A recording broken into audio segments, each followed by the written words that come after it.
আন্তর্জাতিক মাতৃভাষা দিবস উপলক্ষে ধূপগুড়ি মহকুমা শাসকের উপস্থিতিতে বিশিষ্ট ব্যক্তিদের নিয়ে হলো আলোচনা সভা। বুধবার সন্ধ্যায় ধূপগুড়ি মহকুমার মিলনী পাঠাগারে 21 ফেব্রুয়ারি আন্তর্জাতিক মাতৃভাষা দিবস উপলক্ষে বাংলা ভাষা নিয়ে আলোচনা করা হয়। বাংলা ভাষার সাথে সাধারণ মানুষের বন্ধন দৃঢ় করার বিষয়ে আলোচনা করা হয় এদিন। পাশাপাশি বাংলা ভাষার বিভিন্ন বিষয় নিয়েও এদিন আলোচনা হয়েছে।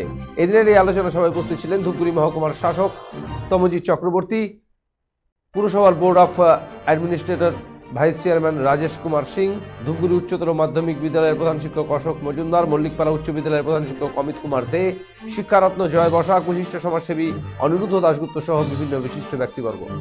মহকুমা শাসক তমজিৎ চক্রবর্তী বলেন, বাংলা কত প্রাচীন ভাষা সে বিষয় নিয়ে মুখ্যমন্ত্রী কেন্দ্রীয় সরকারকে চিঠি পাঠিয়েছেন। এই ভাষার উত্তরাধিকারী আমরা সবাই। আমাদের বাংলা ভাষাকে কিভাবে আরও ছড়িয়ে দেওয়া যায় এই বিষয় নিয়ে আন্তর্জাতিক মাতৃভাষা দিবসের দিন সকলকে নিয়ে আলোচনা হলো বলে জানান তিনি।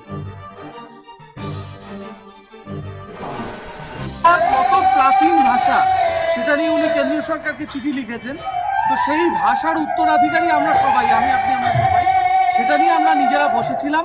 ধূপগুড়ির এই শিক্ষিত সংস্কৃত অঙ্গনে আরো কিভাবে ভাষা চর্চাকে প্রাসঙ্গিক করে তোলা যায়। বই অন্তত হাতে পাবে, বইটা খুব দরকার। ইনিশিয়ালি এভরিবডি লাভ, মানে সবাই